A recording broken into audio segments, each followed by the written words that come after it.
Hello everyone, I'm Dr. Shari Robertson and welcome back to Building Better Readers. Today we're going to talk about vocabulary development, metalinguistic skills, spelling and reading comprehension, all through morphological awareness. Now I've got some great downloads for you today, so be sure to hang out all the way to the end so I can show you how to use them and where to get them. So let's get started. Now this is a mini session, so I don't have time to review the entire literature base related to vocabulary and literacy development. But one of the key takeaways is that while decoding is an important skill, it's vocabulary, not decoding, that is the best predictor of later reading comprehension. Now I do have to share one little tidbit from the research base, and that was from the first time I read the National Reading Report. There was one statement that really jumped out at me, and here it is. Good readers comprehend more words than poorer readers. Now, I have to admit to a decidedly unprofessional response to this statement. I mean, come on now, duh. Because of our comprehensive knowledge of oral language development, SLPs have long understood this relationship. But it's nice to now have the research to back it up. But so as super SLPs, our task related to vocabulary development is twofold.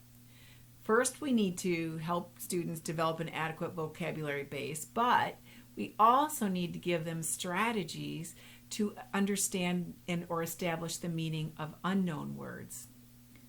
And it's the latter of these two today that we're going to concentrate on, specifically as it relates to developing morphological awareness. Now, I really like this graphic that demonstrates the internal structure of words and how it includes both the form and the meaning. So these are two separate constructs. And just because a student can manage the form of a word, being able to sound it out or to spell it, doesn't mean that then they magically understand what the word means. But morphology has been described as the link between these two separate processes. So let me show you what I mean. So here is a long, rather morphologically complex word, unpredictable. Now, if you just had to consider this as a single unit and it was a new word that you were trying to learn, it's going to take a lot of cognitive resource as you try to memorize the spelling of all of that. That's a lot of letters together. And then separately learn the definition. However, if you've learned to break the word down into meaning units, into morphemes, as I demonstrate here, as I point out here, as I've highlighted, both the spelling and the meaning is a lot easier, as you can pay attention to the individual units, and if you can define and or spell those individual units, it's a lot easier to both learn how to spell it and learn how to define it. So I'll come back to this idea with some of the activities that I'm going to demonstrate, but I just kind of want you to keep that in your head, that morphology can link both of those, the form of the word as well as the meaning piece of it. So if you want to help students learn to help themselves, you're going to want to spend some quality time addressing morphological awareness. So in the next 5 to 6 minutes, I'm going to do a speed demo of some of my favorite activities related to morphological awareness. So buckle up because this is going to be quick. So the first step is just to help students learn to find the root or the base of a morphologically complex word. Now I pulled these particular words from a Harry Potter novel because the student I was working in was really motivated by this series. Now you're going to have to do some scaffolding here because they're not going to get it right away, just like, wave your magic wand, swish and flick, and have them understand this concept. But this is a first step, is showing them how words can be broken down, and every word has this root or the base, and then there are other pieces tacked on the front and or the back. Don't stress if your student or your client is struggling with this a bit. Introduce the concept, talk about it, show them the roots, you can actually move on to the next activity to really cement this in. So don't get overly concerned if you think, oh, they really don't have it, at 90% accuracy. That's not critical for this particular activity. Because the next step is to manipulate the roots and the affixes in concrete, hands-on way. So I call these roots and branches activities. And really the easiest way is to just pick some roots and a set of prefixes and suffixes and write them down on index cards, and then encourage the student to create as many words as they can from these building blocks.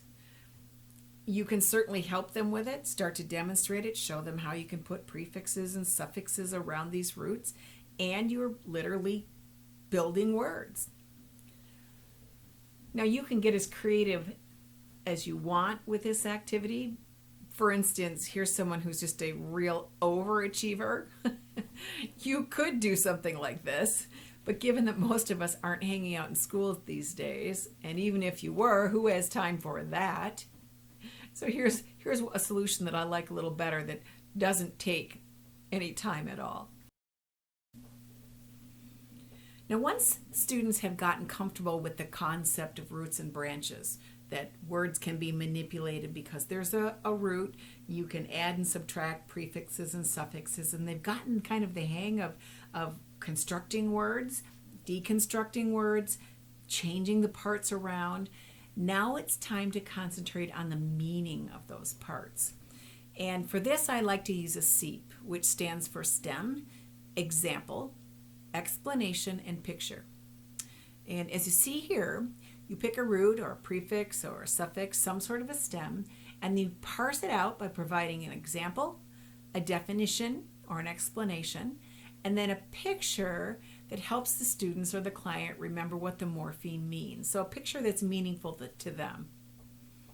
I kind of love the Draco Malfoy example that's here, as this student was so excited to realize that Draco's last name foretold right from the beginning that he was not going to be the hero of this particular story. There's a template available for your use, and I'll provide a link at the end of this mini session again on where you can get that, but you are free to download that and use it however you please. Another way to work on this concept is through a brace map, and I've demonstrated it here with the word I used earlier, unpredictable. So here you see you break the word down into its constituent meaning units, and you define each unit. And then from these individual meaning units, you can deduce the meaning of the entire word. So this empowers students to create their own definitions of words. They don't have to go to a dictionary and look it up and read a dictionary definition that no one ever understands. This is a meaning that's derived from the meaning of all the small parts, and here's a visual representation of that. Here's another example with a word drawn from a 10th grade social studies curriculum to show you how you can link this to what's going on in the classroom. So now you're not just merely being a glorified tutor. You're empowering that student. You're helping them maximize their cognitive resources. You're giving them strategies to solve problems. Now they can be more independent in their own learning. Now, as an aside, you might be wondering how you're going to find all the definitions of these little words. And that one's easy. You're just going to download these handy-dandy cheat sheets, and you can share them with your students. So here's a list that provides the meanings of all the most common prefixes and another list of all the most common suffixes in English. And I have a second one that has the definitions of the most common Latin and Greek roots in English. This is going to be enormously helpful for you and for your students, because if they can master these, they have now at their disposal like an entire dictionary, as they can begin to look at the different pieces of words, think about the ones that they know, and use that to figure out what they might not know. And by the way, there is a brace map template also available for you as to download as well. Here's a picture of it, and you can get it. Again, I'll give you the link at the end. So let's wrap this up with a favorite book. If you know me at all, I always have a book to support intervention related to literacy. Books are the reason we read. So for me, they always figure prominently in my intervention techniques. Now, this is a brand new book that we created specifically to target morphological awareness. It's kind of a unique book because it's written for that. It's considered a nearly wordless book, but there are words in it, and every word is a morphologically complex word. This book is so new, it's not even in hard copy print yet, but it is available for download as a single person license and for teletherapy. But the hard copy is coming soon as well. So here is our little house cat. She finds a book about big cats, and she's fascinated by what these amazing creatures can do. But she soon realizes that she is just as capable as they are. So here she is, emulating leopards, and her action is represented by this single word, compassionate. Tigers roar, but she is equally outspoken. Jaguars are unafraid, and this little calico rules her environment too. So she continues on her adventures, each one represented by a morphologically complex word, and they eventually go together to spell the word courage.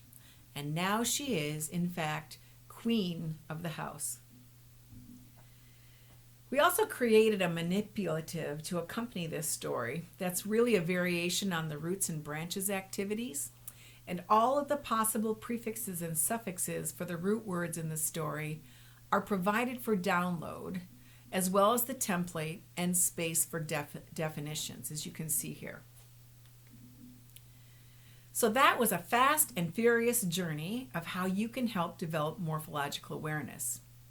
You can find all the templates I mentioned at dynamic-resources.net. Just click on the Free Resources tab and download away. You can also download Cat Queen, or you can pre-order a discount price if you're so inclined.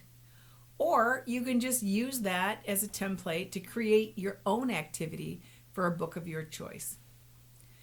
So if you enjoyed this little mini session, please subscribe to our YouTube channel. I look forward to talking to you again. Thanks for listening. Let's go out there and build some better readers.